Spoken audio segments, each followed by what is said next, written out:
for coming. It's really nice to be here at Big Data Day.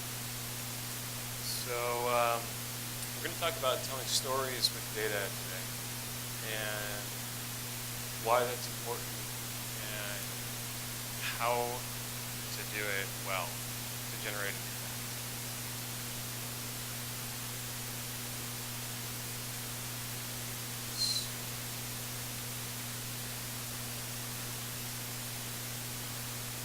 So first, to help motivate this, what's in the news and on everybody's minds is the killings for the past that happened in the past week, and that's it's obviously a serious issue. It's an issue that affects all of us. It's an issue that relates to our identities of who we are and who we want to be, and the kind of world that we want to live in. So it can feel really difficult to figure out, well, okay, what is this problem? How do I articulate this problem? How do I get engaged? How do I change it? Is it murders on one side, civilian murders and police murders, and how do you make sense of this? How is the public making sense of this? It's all related. It's all based on data and statistics. So the issues very quickly become why is this relevant to us, to the millions, to the 300 millions in the U.S. and the billions across the globe? Why are these 7 deaths particularly relevant to us? And the way that we figure that out, and then the way that we make change, is through understanding statistics. So understanding how 7 lives relates to our individual lives and to 6 billion lives. That challenge is a data communication challenge, and that's something that I've been specializing in over the past 3 years. So I'm going to share with you some of the secrets that I've learned from the people who do this really, really, really well. And one example of that is our own KBCC, who has an award-winning presentation, data presentation, a data story, if you will, that talks about officer-involved killings. And this is from a few years ago, but it can be more relevant. And so I'll be coming back to that as an example of the way that the techniques that I talk about are important. Just to give you a sense of how this site works, it's very, very compelling. It goes into all of the background, creates a gripping narrative, and the feeling of a gripping narrative without even looking at the text, and then finally goes into the data, and then at the end there's an impact. The impact that it had on the LAPD and the people in LA, and also globally in the country, is what we'll focus on today. So how do we make an impact?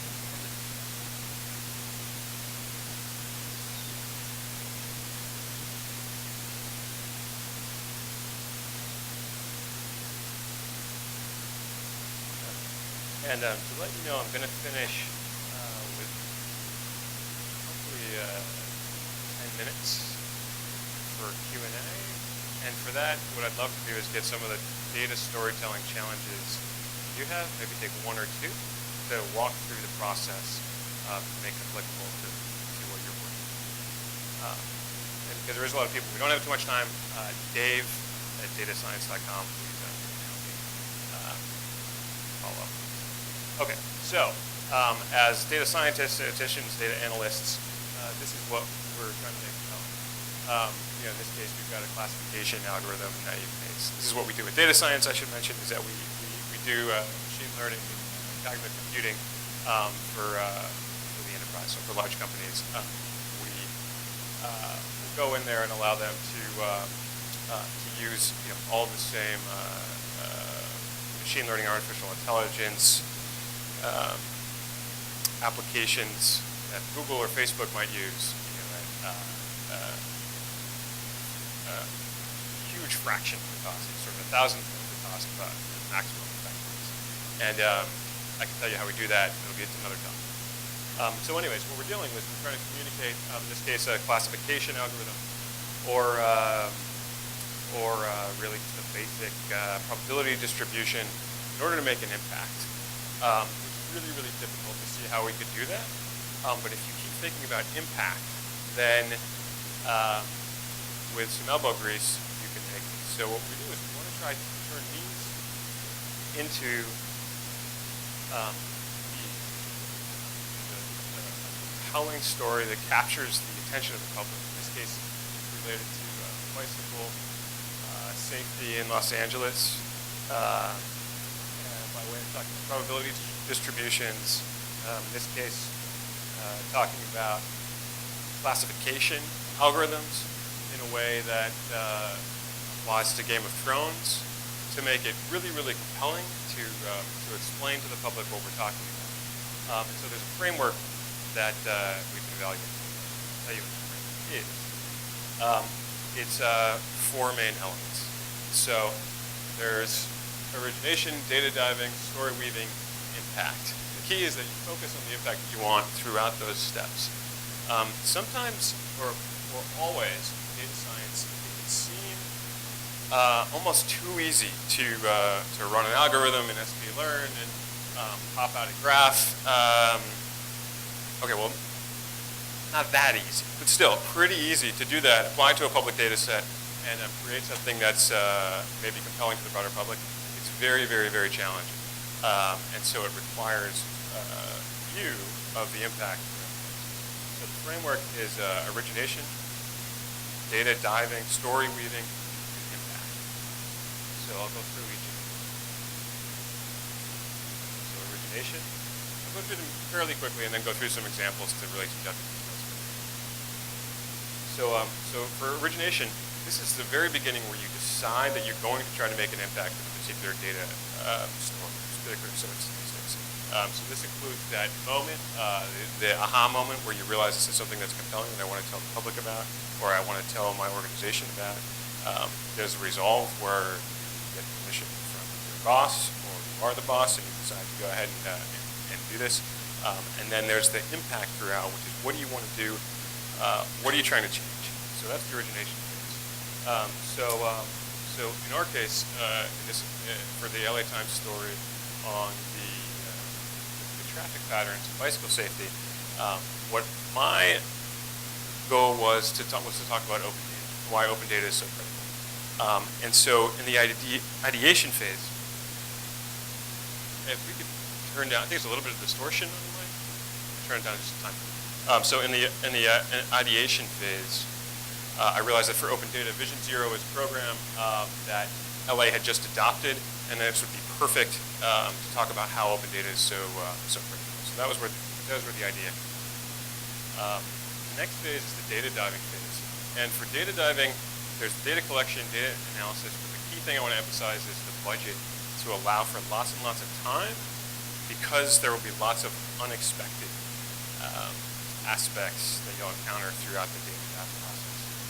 So in my case, once I decided to look at the bicycle data and the transportation data, there's a whole slew of activities in gathering the data, analyzing the data that is going to take 4 or 5 times longer than you thought, and is going to be lead you in directions which you're not going to expect. So you have to make sure and leave time.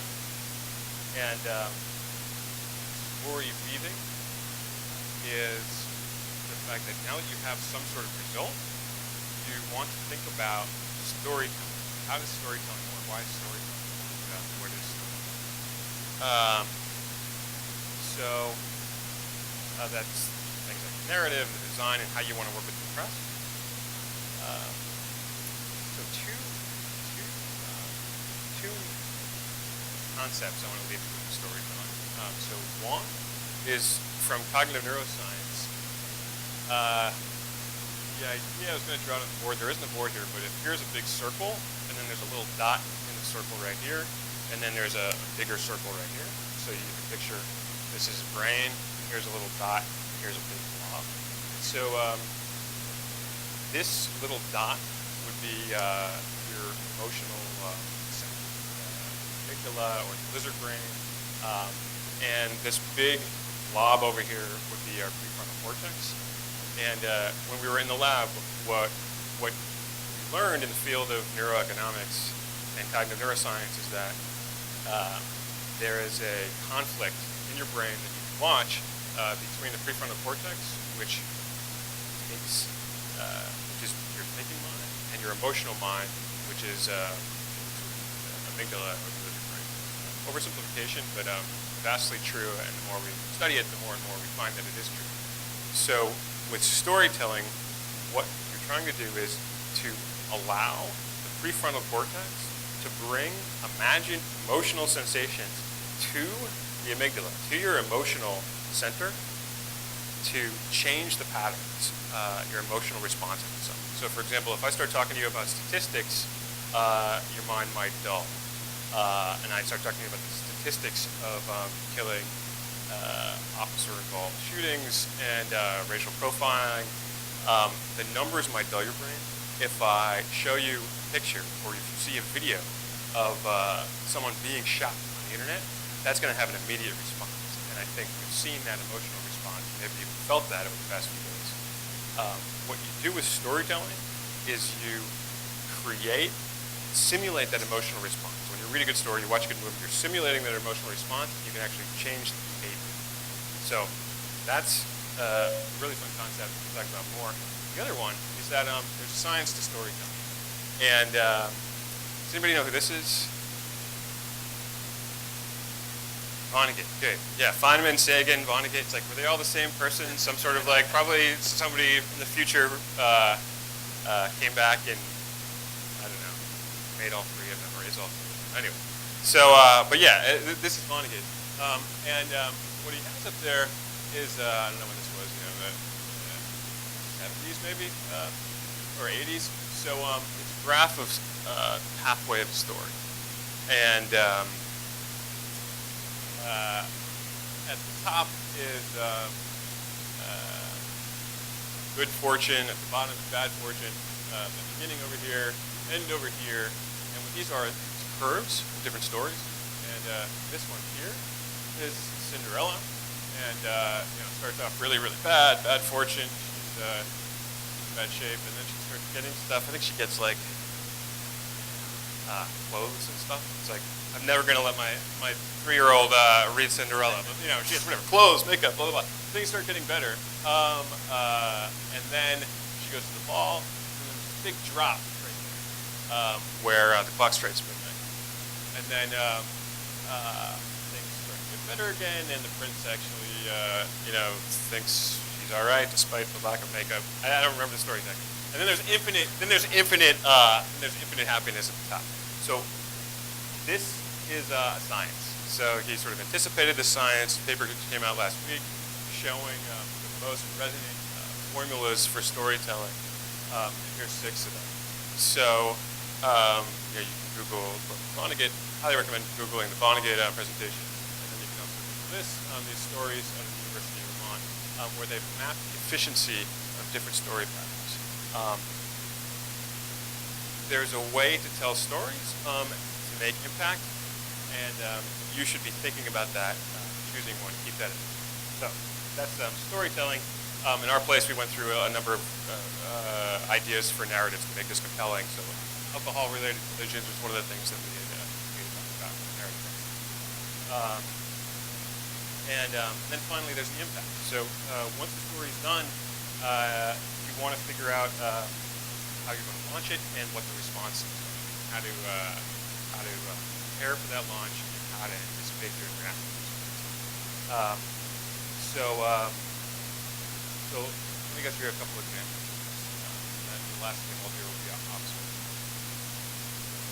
And I should say we had a meetup a few weeks ago, and some of you were at, where we convened 6 storytellers, the best that we could find. And you can find on the web. So I'm going to showcase 2 of them here, and they all use this framework. And the ways that they use the framework are really illuminating. So here's 2 examples. So this first was Lynn Vavreck from UCLA. She also writes for the New York Times, The Upshot. And so her topic was advertising, political ads. Very dry topic. And so she wanted to, there's billions of dollars that are spent on these ads, and she wanted to figure out, so she had this idea about these ads, and the impact that she wanted to do was to make the public aware of the impact of the ads on the one hand. On the other hand, the people who were creating the ads to figure out how they could make them more effective to accomplish their goals. So in this case, electing, probably they were trying to elect Trump, probably most of them, trying to elect Trump, or maybe trying to elect or Sanders. But how can the ads be more effective? Which ads should they choose? So it's a very kind of confusing topic, very dry, so that was where this idea came from. Then the data analysis that they used, she created a system which you can go online and you can actually register your response. And there's also specific focus groups that they've done with statistically with relevant sampling to find out what people's responses were to various apps. They would register a positive response or a negative response and track where all that data was. Many data stories or data narrative projects don't stop and just say, hey, look at this. We've done this incredible, publicly relevant story. Put it out there and expect something to happen. But keeping in mind the impact that she wanted to make, she sort of, kind of a genius in the realm of data storytelling, moves further. Just a step. Just the data collection, the data analysis step. From there, again, she looked at more data pieces along with some of the partners that they had from UCLA and other universities to try and tease out what made an ad effective. And finally, there was this story and the story weaving and the narrative. So in this case, headline here, which is, insults and ads, how gender hurts Trump but doesn't lift Clinton. So taking one very, very specific example and creating a headline and an approach and a narrative throughout the story that really made her point, and such that the end result and the impact, what types of ads are effective, is crystal clear, and published and viewed by millions on the New York Times. And so this impact that she made was looking at how if you're running the Clinton campaign, you want to actually focus on Donald Trump's negative words, as opposed to sort of positive things about Hillary. That was sort of consistent line. But she now has everybody's ears, and the team that did this has everybody's ears and attention, and recognizes that their expertise in this area, recognizes that different ads are effective in different ways, and understands the value of the data analysis that goes into it. So another story, Lynn Vavreck, V-A-V-R-E-C-K.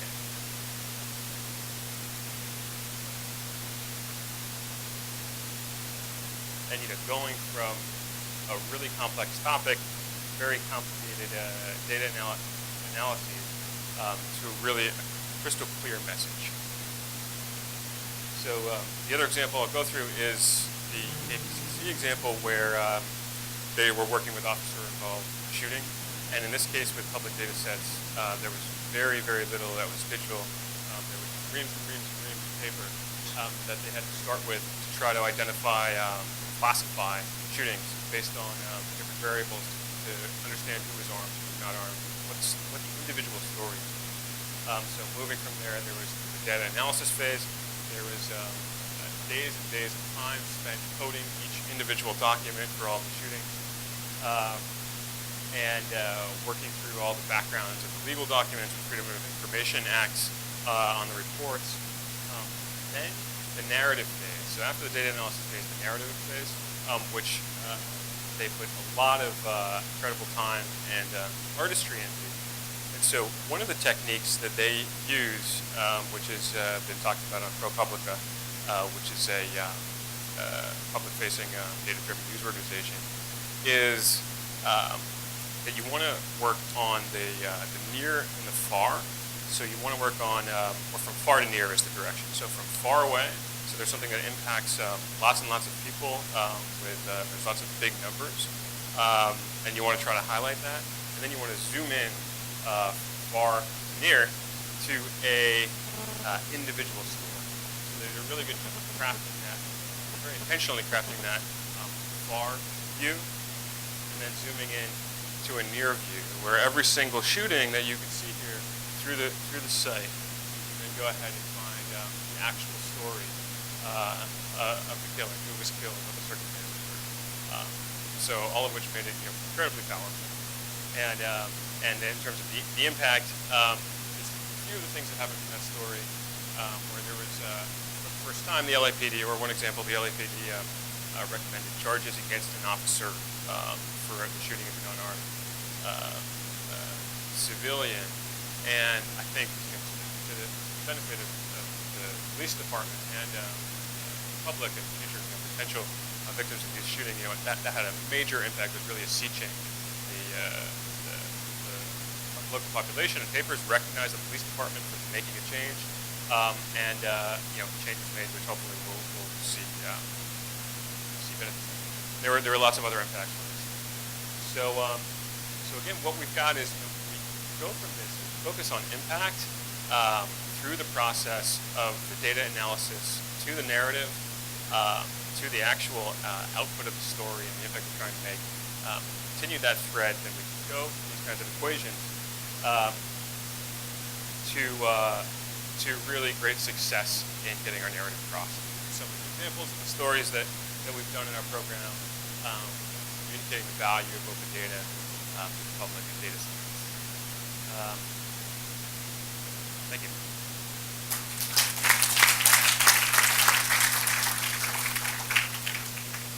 So take a few questions. First, if you want to,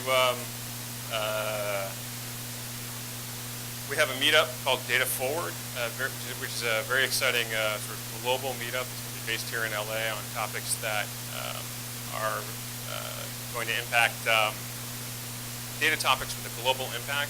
Speakers that we're going to fly in from around the world that will be talking here at our headquarters that you all please join or invite. So, more hiring. Please email me, dave@datascience.com for data scientists, designers, engineers, full stack, front end, back end. So how much time? When does the next? I don't know.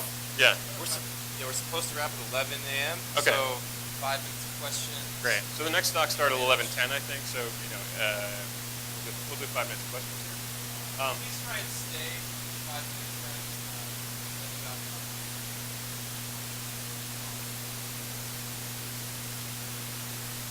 So yeah. Does anybody have any questions? Yeah, please.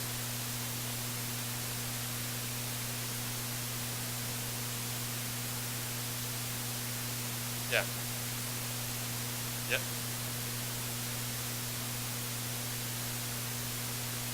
Right. Right.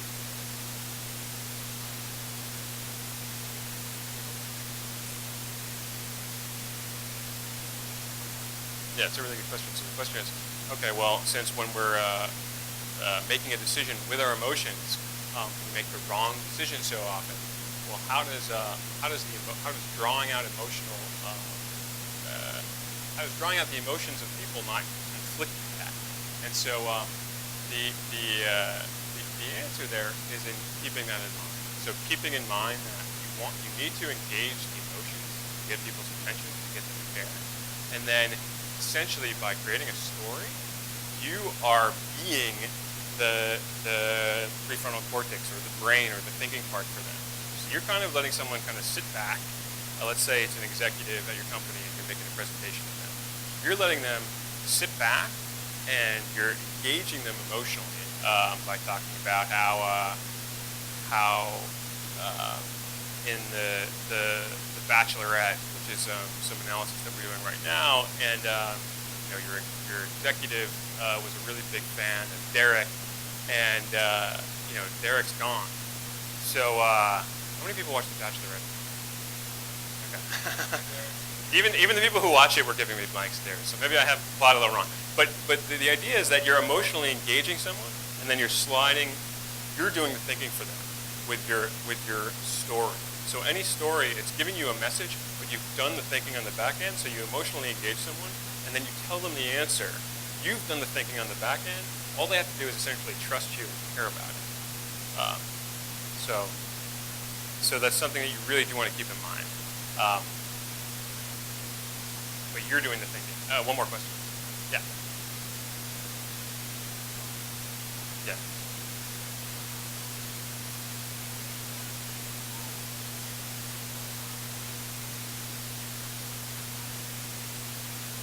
Yep.